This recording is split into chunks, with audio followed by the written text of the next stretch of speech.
C'est la moi du montage juste avant de voir cette vidéo.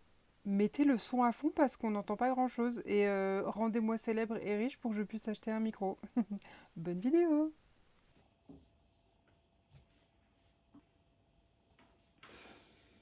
Bonsoir. J'avais prévu de poster aujourd'hui un vlog. Et donc j'ai vlogué ma journée d'aujourd'hui qui franchement était une journée super chouette parce que j'ai fait plein de trucs grave Instagrammables et montrables en termes de nourriture, en termes de création, d'art, tout ça. Genre j'ai fait un petit support de téléphone avec des petites fleurs dessus. C'est adorable. C'est en réel sur Instagram. Donc abonne-toi à mon Instagram qui est dans la description. Et en fait, en arrivant à la fin de la journée, déjà j'ai oublié de filmer mon dîner. Et je me suis dit que vraiment le vlog, c'est pas mon truc. Du tout. Mais genre pas du tout. C'est-à-dire que je sais pas, j'avais l'impression de devoir me mettre en scène pour pouvoir vous montrer des trucs faisables, enfin montrables, tout ça. Enfin, voilà. Et ça m'a un peu saoulée. Et c'est vrai que la différence entre la dernière vidéo que j'ai faite et les vidéos précédentes, c'est que la dernière vidéo, je vous montre qui je suis. Je le fais avec le sourire et je le fais, comment dire, naturellement. Alors certes, la vidéo a fait moins de vues, mais j'en suis beaucoup plus satisfaite. Et j'avoue que en filmant ce vlog, j'étais un peu en train de me dire, mais qu'est-ce que je fous sur YouTube en fait? Voilà. Donc, vu que je suis là, autant essayer quand même d'aller un peu plus au bout du truc, c'est-à-dire que 4 vidéos, c'est pas suffisant pour se rendre compte de si j'ai envie de rester sur YouTube ou pas. Par contre, je pense que je vais vraiment essayer d'aller dans la direction de moi-même en fait. Et de ce que je fais le mieux et de ce qui plaît beaucoup aux gens qui m'entourent en général. Enfin, j'espère. C'est-à-dire raconter ma vie. Voilà. Il y a quelques mois, j'ai écrit un petit texte. Je m'étais dit, tiens, et si je le filmais en vidéo? Et j'ai pas osé, parce que ça parle de ma vie il y a 4 ans. Et il y a 4 ans, ma vie, c'était pas du tout celle que j'ai aujourd'hui. Je vous lis ce texte. Commençons par le début. Il y a 4 ans, j'avais 28 ans, 20 kilos de plus, santé mentale 0 sur 10, chômage, plus d'appartement et pas un sou en poche. Je me souviens avoir écrit « Je n'ai plus rien ». Enfin, si, 3 meubles, 7 cartons et un vélo. Je précise que dans ces 7 cartons, il y en a au moins 2 qui étaient remplis de cintres. Voilà. Donc vraiment, ma vie se résumait à des cartons de fringues, quoi. Catastrophique. Bref. J'ai la chance d'avoir des parents qui m'ont dit sans aucune hésitation que je pouvais rester autant de temps que je voulais chez eux, le temps de retrouver une situation stable. En entrant dans ce qui serait mon nouveau havre de paix pour les 6 prochains mois, je me suis dit qu'une chambre était le parfait endroit pour recommencer de zéro. J'ai accroché quelques photos au mur, mis mes livres dans une petite bibliothèque et j'ai rangé mes vêtements dans l'étagère. Se mettre en sécurité, créer un cocon de bien-être, rassurant et chaleureux. La touche finale, un bouquet de roses offert par ma maman qu'elle a posé sur le bureau qui deviendra ensuite l'appui pour recommencer à écrire. Enfin, l'écriture. J'ai mis sur le papier la liste des choses dont j'avais envie. Vous vous demandez sûrement ce dont rêve une jeune fille qui a tout à reconstruire, qui a le monde devant elle, une infinité de possibilités. Eh bien, voici la liste. Dormir, se promener, faire du sport, boire de l'eau, voir les amis, améliorer l'anglais, avoir un chien ou un chat, faire un road trip, voyager, lire, réduire ses déchets, travailler dans l'événementiel, l'organisation ou la gestion d'équipe. Avoir mon appartement, entre parenthèses, Blois, point d'interrogation. Avoir un combi Volkswagen. Vivre plus simplement. Trouver un équilibre éthique. Faire de la musique. Renouer avec mes croyances. Manger du fromage. Faire confiance. Et respirer. Cette liste peut paraître parfois, je pense, très basique. Mais il faut savoir que ce qui s'est passé il y a 4 ans a retourné ma vie. J'ai vécu pendant 8 ans avec un homme à cause duquel je mérite aujourd'hui le statut de femme ayant subi des violences conjugales. On va parler comme ça. Voilà, pour essayer de trigger personne et de choquer personne. Mais voilà. Ça n'a pas duré pendant les 8 ans. Ça a duré 6 ans sur les 8. Les 3 premières années ont été plus ou moins heureuses, je dirais. Et dans cette relation, j'avais, une énorme dépendance financière envers cette personne parce qu'il avait beaucoup d'argent et donc je vivais, on va dire, grâce à lui. Et c'est un peu ce qui me retenait. Je pense que c'était une excuse puisque ce qui me retenait, c'était l'enfermement mental dans lequel il m'a mise, je pense qu'on peut dire ça comme ça aussi. Bref, il y a 4 ans, je me suis retrouvée face au choix de soit finir ma vie dans l'instant, soit de tenter autre chose. Voilà. Et il y a un truc qui m'est venu, une phrase qui m'est venue, qui reste et qui est un peu l'un des fils rouges de ma vie, c'est quand tu n'as plus peur de perdre la vie, tu n'as plus rien à perdre à la vivre. Voilà. En gros, quand tu n'as plus peur de rien, tente des trucs. En vrai, tente des trucs. Avant de faire une connerie, tente des trucs. Genre, vraiment. Et j'étais arrivée à un stade tel de ne plus avoir peur de perdre la vie, on va dire, que je me suis dit, ben, soit j'arrive à le quitter et je recommence ma vie, soit il me tue. Voilà, bref, pour dire les choses comme ça. Et j'ai donc sauté le pas, j'ai réussi à sortir de tout ça et j'ai recommencé ma vie de zéro. Et il y a un truc qui disait énormément, c'est si tu me quittes, ta vie, elle changera. Genre, t'auras plus du tout la même vie. Eh ben, c'est pas faux.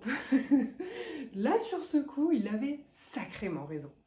C'est-à-dire que là, les 4 années qui viennent de passer, je les ai vraiment passées à soigner ma tête et à reconstruire en fait la vie dont je rêvais vraiment. Et donc, les mois qui ont suivi, je me suis enfermée pendant 1 mois. Mes parents ont la chance d'avoir une petite maison au Pays Basque. Et je leur ai dit, bon bah voilà, pendant le mois d'août, voilà, vous entendez plus parler de moi en gros quoi. Genre, filez-moi les clés, je me barre là-bas et je veux voir personne. Avant ça, j'ai retrouvé du travail qui recommençait au mois de septembre. Donc vraiment, j'avais vraiment le temps. Donc pas la charge mentale de devoir me poser la question de qu'est-ce que je vais faire en septembre, où est-ce que je vais trouver l'argent pour vivre tout ça. Pas de souci, tout était arrangé. Et voilà, et donc me voilà partie au Pays Basque. Je passe quelques jours, en effet, vraiment seule, à réapprendre à vivre seule aussi. Je me souviens avoir fait la route en voiture, donc de Blois jusque là-bas, il y a 7 heures de route. Je les ai fait quasiment d'une traite, je crois que j'ai fait une pause de 20 minutes seulement. Et en arrivant, en me garant devant la maison, j'ai pleuré toutes les larmes de mon corps. Et je me suis dit, waouh, je suis capable de faire ça en fait. Genre, je suis capable de faire 7 heures de route d'affilée, seule, et d'être seule dans une maison à la campagne, sans internet. Faut, voilà, préciser. Euh, Cet été-là, donc, j'ai quand même vu mes cousins, puisque donc ma famille du côté de mon père vient de là. Et j'ai pris plaisir en fait à me construire ma propre identité. C'est-à-dire que j'ai mis en place des brunchs que je faisais tous les dimanches et donc j'invitais mes cousins à venir bruncher. Je les recevais de manière un peu mondaine, c'est vrai, ça m'a beaucoup plu. J'ai inventé une recette de gâteau au chocolat avec beaucoup trop de beurre. C'était une erreur, c'est-à-dire que j'ai fait toute la recette, puis je me suis rendu compte que j'avais oublié le beurre, donc j'ai mis du beurre. Et une fois que j'ai eu fini de mélanger ce beurre, bah, je me suis rendu compte que j'avais en fait déjà mis le beurre. Donc concrètement, ma recette de gâteau au chocolat, c'est une recette de gâteau au chocolat classique, mais avec 2 fois plus de beurre. C'est super bon, vraiment c'est super bon. Pendant ce mois que j'ai passé seule, j'ai vraiment réappris à vivre seule. J'ai renoué aussi avec mon corps, j'ai rencontré de nouvelles personnes et j'ai posé les bases de ce qui serait on va dire les 3 prochaines années, c'est-à-dire meuf, ton état mental est désastreux. C'est-à-dire que certes, quand j'étais avec mes cousins, j'avais l'air super joyeuse et je l'étais, sincèrement, genre je respirais à nouveau.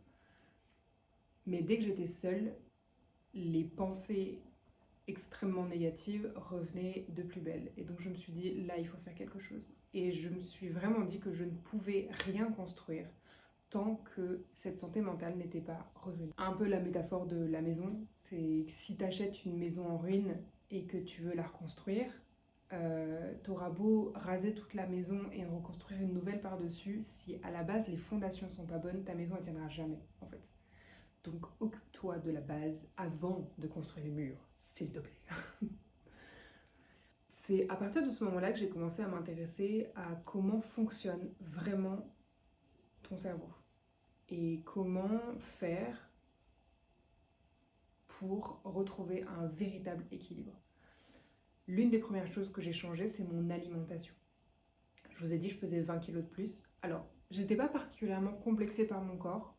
J'avoue que j'ai la chance d'avoir une morphologie qui fait que je prends du gras de manière très homogène. Et donc, certes, j'étais assez forte, mais j'avais un corps plutôt qui restait dans les, on va dire, les critères de beauté actuels, on va appeler ça comme ça. Mais je me sentais extrêmement fatiguée, j'avais pas d'énergie, j'avais pas de souffle, je faisais plus du tout de sport, j'avais des douleurs articulaires qui étaient absolument atroces. Je me souviens avoir été jusque voir un rhumatologue parce que j'avais la hanche bloquée au point de ne plus pouvoir marcher plus de 10 minutes par jour. Et j'ai fait une prise de sang. Et dans cette prise de sang, il y avait un taux de cholestérol, mais c'était indécent, vraiment c'était indécent. Et là je me suis dit ouais, faut peut-être faire un truc là quand même, parce que j'ai décidé de pas mourir, donc on va essayer du coup de pas mourir en fait. Et donc j'ai revu toute mon alimentation. Une chose aussi que donc le médecin que je voyais a décelé, c'est que je suis allergique au gluten et aux olives. Ce sont les 2 principales allergies que j'ai plein d'autres allergies, mais entre autres celle-ci. Et quand ton alimentation est principalement basée sur...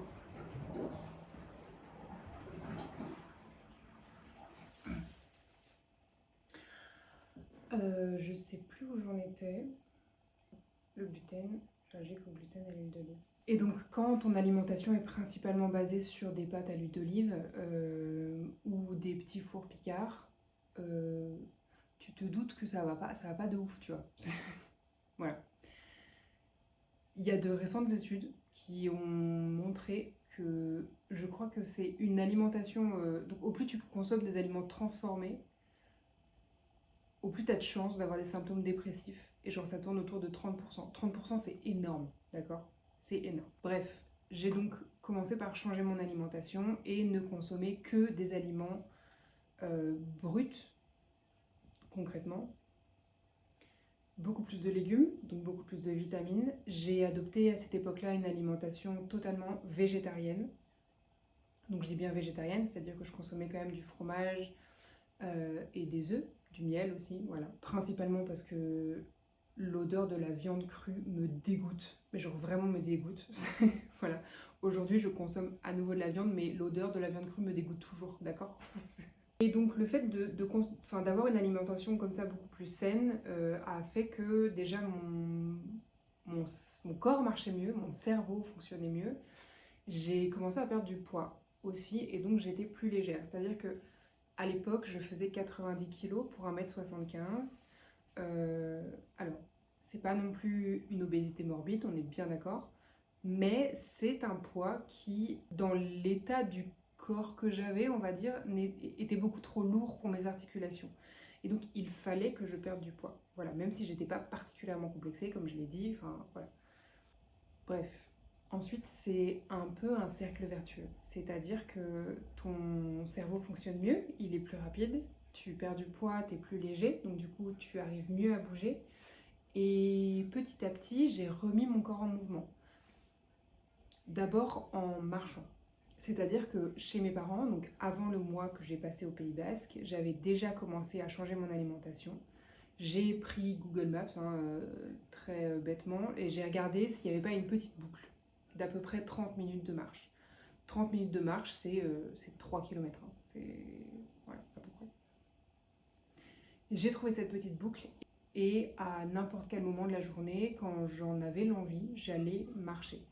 Au départ, je ne marchais pas tous les jours, mais petit à petit, et en fait finalement assez rapidement, j'ai commencé à vraiment marcher tous les jours, voire 2 fois par jour, le matin et le soir. Ce qui nous fait donc 1 heure de marche par jour. C'est pas énorme, mais c'est suffisant pour remettre le corps en mouvement. Et petit à petit, me sentant plus légère, me sentant avec plus d'énergie, j'ai voulu bouger un peu plus. Et je me suis mise à faire un peu plus de sport. Ça, je le décris dans un réel aussi, je crois. Oui, c'est ça, dans un réel que j'ai fait sur Instagram. Donc abonne-toi encore une fois en fait à mon Instagram qui est dans la description. D'accord. Et donc j'ai remis mon corps en mouvement. Donc alimentation, check. Grince là-haut.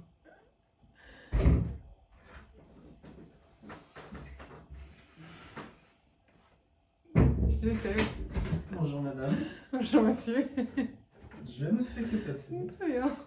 Je vais venir te faire un bisou, mais je peux pas. Non. Tu peux me faire un bisou, je le ferai pas longtemps. On tourne à jour, chat.